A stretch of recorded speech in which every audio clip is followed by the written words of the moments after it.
Je remercie donc également moi aussi le vice-président et les services pour la transparence des documents qui nous sont donnés et qui nous permettent d'aller d'étudier et de connaître les éléments. Mais je voudrais vous dire, je l'ai dit au président Ferrari tout à l'heure, pour l'instant, vous nous cachez l'essentiel.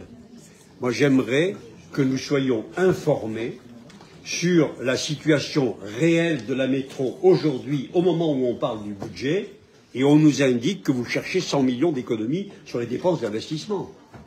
Je veux dire, donnez-nous une information là-dessus. Vous auriez trouvé 30 millions, il manquerait encore 70 millions. C'est-à-dire qu'au moment où on vote le dossier métropole et où on vote le budget, derrière nous, si j'ose dire, se produit un débat interne, j'imagine, à la majorité et au service, dans lesquels on cherche 100 millions d'économies. Alors, dites-nous ce qu'il en est exactement. Parce que je pense que là, il y a quand même un décalage entre le débat que nous avons aujourd'hui sur le budget et la réalité de la situation métropolitaine qui est déjà très difficile, pour ne pas dire, pour pas être excessif et pour ne pas me faire attirer des reproches de la vice-présidente. Sur le fond, ça a été dit, la dette augmente, les dépenses de fonctionnement explosent, la baisse de l'épargne brute, la baisse de l'épargne nette et la faiblesse de l'investissement. Voilà la situation. Bon, on appelle ça l'effet ciseau.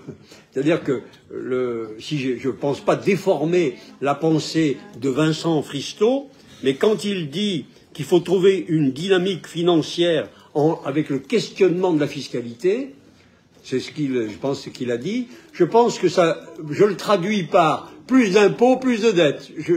Pour que le contribuable métropolitain comprenne bien ce que veut dire dynamique financière avec questionnement de la fiscalité. Ça veut dire plus d'impôts, plus de dettes, pas de réforme.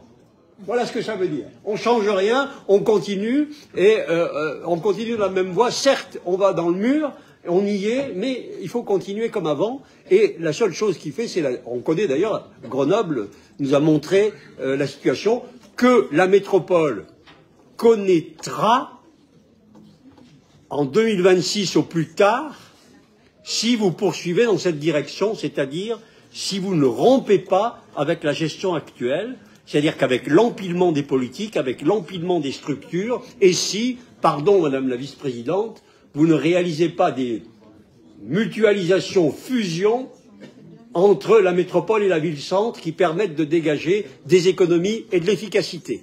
C'est cela le changement majeur qui permettra de traiter ce que M. Fristo appelle la dynamique financière de la métropole, qui n'est absolument pas dynamique, parce que ce que l'on appelle la trajectoire financière aussi, c'est plus de dettes et plus d'impôts. Donc, nous l'avons là sous les yeux, les chiffres sont donnés par le vice-président Guerrero avec clarté, tous les éléments sont sur la table, vous voyez l'évolution de la métropole, où ça conduit, ou vous continuez dans cette voie, ou vous en changez. Nous vous proposons d'en changer, nous pouvons rompre, nous proposons de faire des synergies entre les différentes politiques et pas de les cumuler les unes à côté des autres en parallèle sans qu'elles aient